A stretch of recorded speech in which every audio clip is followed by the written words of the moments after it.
my fingers. Ah, I hurt the hell out of them. Ah, I hate that. So the H2 is weird with the ankle mount, the way it's all the way up here, and so what your foot is really resting up is against this plastic piece, which you can clean or replace. It's just really annoying. It's like a design flaw. Yeah, so the paint issues, you guys see, it's very visible in sunlight. It looks like sand got underneath the paint. Very visible and annoying, and that sucks. They noticed that since they were prepping the bike, and I was like, okay, they're gonna contact Kawasaki for warranty. And then there's also some holes in the paint, which you really can't see on camera. I've tried, and it's really hard to show up.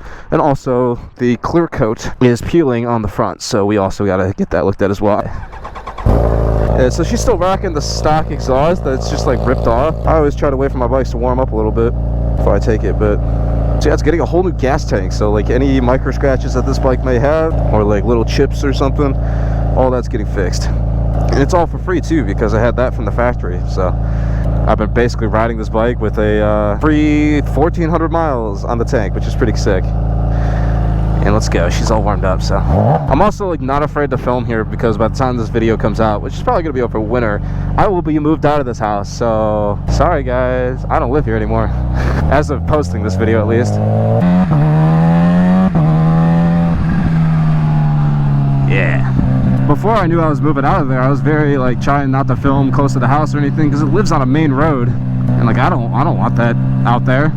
I don't want people showing up to my house. Please don't show up to my house. I mean, if we're cool and I know you and we're like friends, then yeah, feel free to show up at my house. But if I don't know you, then please don't do that. I gotta say, after coming back from Texas, which as of recording this video, I just got back from that not too long ago, these roads are gorgeous.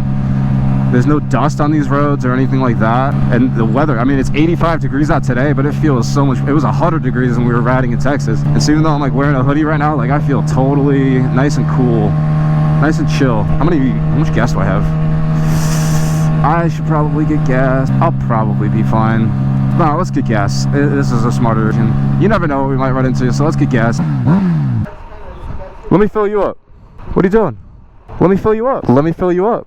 Why you gotta make this difficult? It feels good to be back on this bike. I don't ride this thing as often as I wanted to. When I first bought it, I was riding it every single day. And now after a little bit, I think I've kind of learned the strengths and weaknesses of this bike, and just how insane it is. It can be kind of annoying. I just find myself riding the V4 a lot more. It's just so much more wieldy. This bike, I would say the seat is more comfortable on this bike. Maybe it's a little bit of a toss-up. I think that they're about the same level of uncomfortableness, but the problem is that the throttle on this bike is very on or off, and so it's very hard to get this bike to ride the way you want it to. I love that though. The little sounds this bike makes. So much fun. I always forget how to reset the trip odometer on this, which is the only way that you can track how many miles that you've ridden on this bike, which is the only way you could track how many miles or how much fuel you have.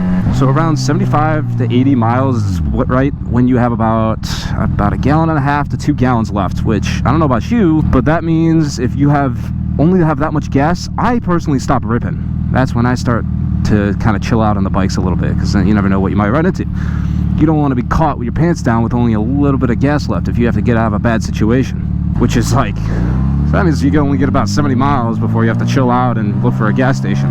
You could go about, if you're vibing, if you're like just chilling like this, you could probably get about 140 miles out of a tank. But if you're ripping it, then yeah, about 70 miles before you have to look for a gas station, which is how these bikes are meant to be ridden, and so that's usually what I have to do. The supercharger, so this little gauge right here, this little BST gauge, that's how you know how much boost that the bike is using.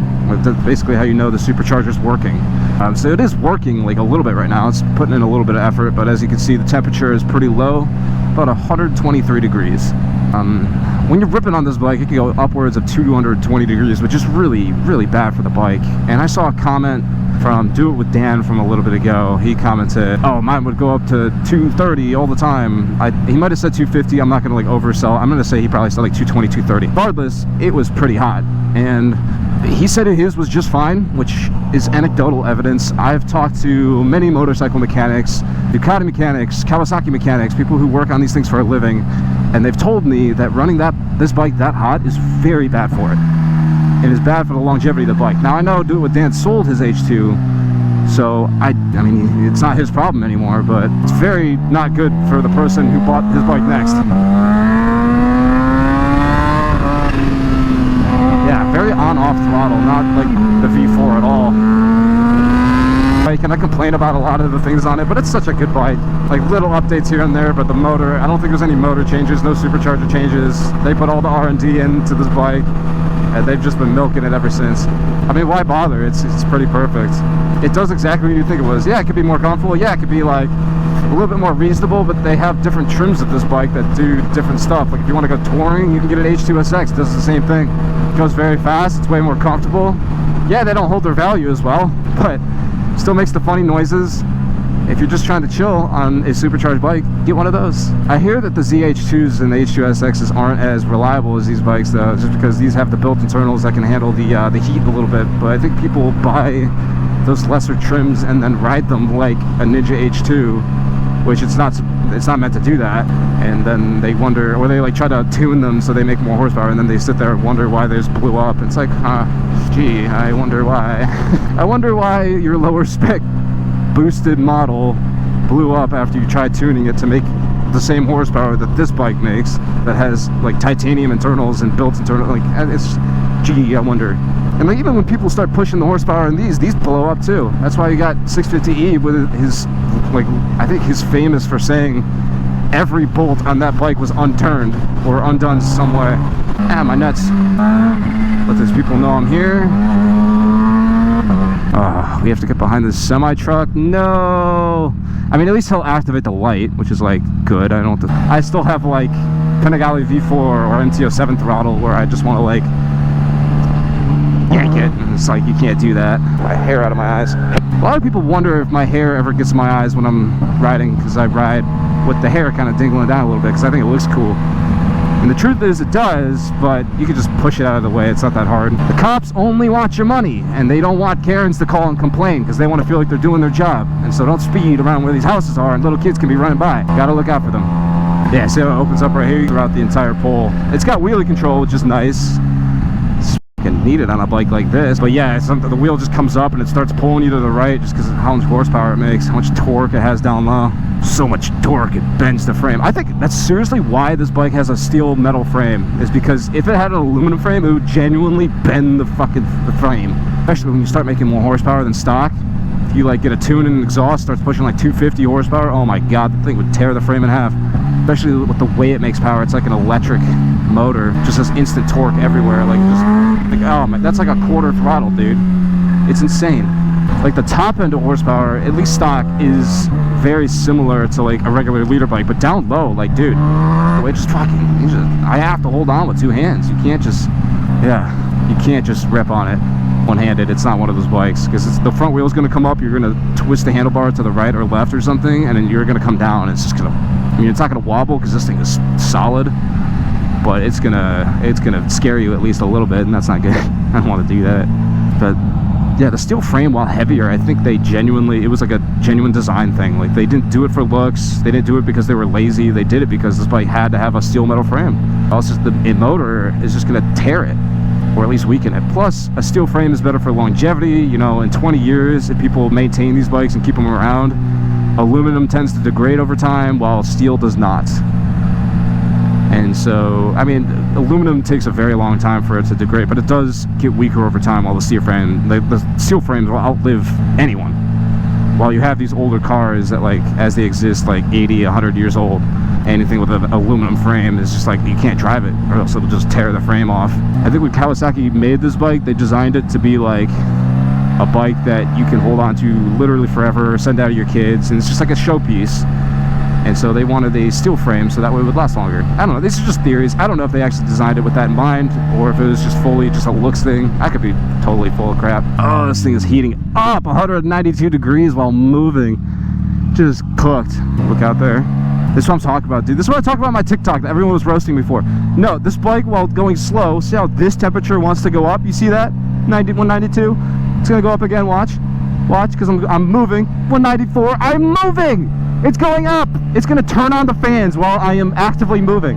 195, see what I'm talking about? Meanwhile, this temperature, the boost gauge is going down.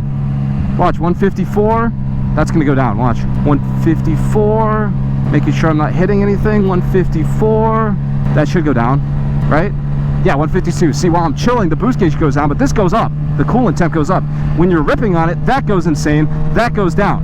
So this bike is like riding an oxymoron, because the temperatures never are matching unless they're going like 90 to 100, which by then you're cruising going 90 to 100. You're gonna get pulled over, get ripped off your bike because you're speeding, and you can't get away because or else that gauge will go insane and you'll blow the bike up. So this bike needs an intercooler. You cannot rip on this bike without an intercooler. You need an intercooler if you're going to buy an H2, which is like a $3,000 to $4,000 investment, on top of the exhaust, which is like another $3,000. If you buy an H2 intending to rip on it, which I don't know why you would be buying an H2 otherwise, you need an intercooler. You need one. Don't let anybody tell you otherwise. If you plan on keeping the bike for a long period of time, you need an intercooler. If you don't care, that's fine, but I like treating my things good. People could be crossing here, you never know. Like I said, have fun, but when people are there, don't scare people, don't put them at risk. There's no point. That's a little scary for them. I'm not out here to scare people. I'm just out here to have a good time and be a cool biker. Especially, I'm not wearing gear. I can't really afford the slide or the impact of running into one of these trees. It'd be bad. I like my internal organs, you know? I don't need them outside of my body.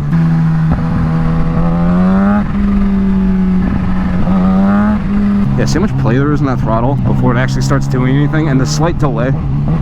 The delay is the most annoying part about this bike.